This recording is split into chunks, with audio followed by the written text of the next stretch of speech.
وَإِنْ اور اگر خفتم تمہیں خوف ہو، شقاق کا لفظ شق سے نکلا ہے، یعنی جھگڑے کا، ٹوٹنے کا، بینہما ان دونوں کے درمیان، یعنی ان دونوں کون، شوہر اور بیوی کے درمیان اگر گھر ٹوٹنے کا ڈر ہو جائے تو پھر کیا کرو؟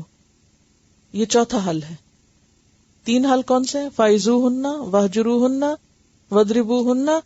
اب چوتھا حل، کوئی عورت نہیں مانتی، نہ سمجھانے سے، نہ ناراضگی سے، نہ مار سے، تو اب کیا ہے؟ نوبت یہاں تک آ پہنچی ہے کہ آپس میں یہ نہیں رہیں گے، گھر ٹوٹنے لگا ہے، تو بھی آخری چارہ کار کے طور پہ کیا کرو؟ فَبْعَثُوا حَكَمًا مِّنْ أَهْلِهِ، مقرر کرو۔ فَبْعَثُوا کا کیا معنی؟ مقرر کرو، حکمن ایک منصف، من اہلہ اس کے گھر والوں میں سے، کس کے؟ مرد کے، وحکمن اور ایک منصف، من اہلہا اس عورت کے گھر والوں میں سے، یعنی خود نہیں اب معاملہ سلجھا سکتے، تو اب کیا کریں؟ اب معاملہ گھر کی عدالت میں جائے، باہر کورٹ میں جانے سے پہلے کہاں جائے؟ گھر کی عدالت میں، ایک منصف ادھر سے اور ایک ادھر سے۔ ان یریدا اصلاحا، اگر وہ دونوں اصلاح چاہیں گے، دونوں کون ہیں؟ یا تو زوجین ہیں یا پھر حکمین ہیں۔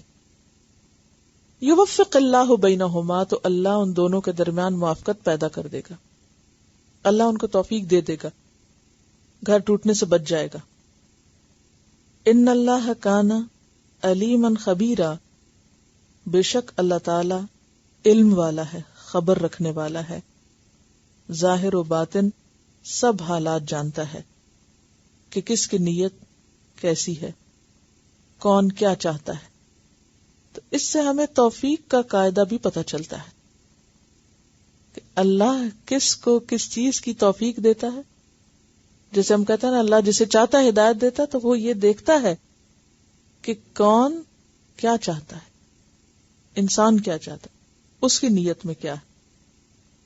تو یہاں پر کیا پتہ چلتا ہے کہ آخری چارہ کار کے طور پر اگر 2 لوگ آپس میں ٹکرائیں اور فیصلہ نہ کر سکیں، کیونکہ عموماً ہوتا ہی ہے کہ جب 2 لوگ جھگڑتے ہیں نا، تو وہ ایک دوسرے کی سننے کو بھی تیار نہیں ہوتے، ایک دوسرے کو بلیم کرتے رہتے ہیں، ایک دوسرے کو دوسرا پہلے کو، تو نتیجہ کیا ہوتا ہے؟ کوئی حل نہیں نکلتا، اور دونوں ہی آپس میں ٹکرا کے ختم ہو جاتے ہیں۔ پھر وہ تھوڑی بہت جو رخصت ہے مارنے کی، وہ کس میں بدل جاتی ہے؟ سخت تشدد میں بدل جاتی۔ تو ایسی صورت میں پھر حکم کیا ہے کہ دونوں کیا کریں؟ کسی تیسرے کو حکم مقرر کریں، اور اس میں انصاف کا تقاضا کیا ہے کہ ایک لڑکے کی طرف سے ہو اور ایک لڑکی کی طرف سے، وہ بیٹھ کے معاملات کو تفصیل سے دیکھیں، جس کی غلطی ہو اس کو سمجھائیں اور واعظ نصیحت کر کے اور ایک دوسرے کے حقوق کے ساتھ کمپرومائز کر کے گھر بنانے کی کوشش کریں۔ اگر نیت اچھی ہوگی تو کوئی نہ کوئی رستہ نکل آئے گا معاملات کو سلجھانے کا، اور اگر نیت میں ہی بگاڑ ہے، عورت کی نیت خراب ہے یا مرد کی، مرد اس کو رکھنا ہی نہیں چاہتا، اس کی نظریں کہیں اور ہیں، یا بیوی جو ہے وہ بے وفا ہو چکی ہے، خائن ہو چکی ہے، تو پھر اللہ تعالیٰ بھی ایسے گھروں کو باقی نہیں رکھتا۔ اچھا، اس موقع پر ایک کتاب میں آپ کو ریکمینڈ کروں گی، آپ سب کو، انگلش میں بھی ہے اور یہ اردو میں بھی ہے، بہت ہی بہترین کتاب ہے۔ اس میں قرآن اور حدیث میں عورت اور مرد کے حقوق اور ذمہ داریاں کیا ہیں، اور کس طرح کس کی ذمہ داری، اور موجودہ معاشرے میں کیا ہو رہا ہے۔ خاتون اسلام، اسلامی شریعت میں عورت کا مقام، اسلام اور جدید تہذیب کا تقابل ہے۔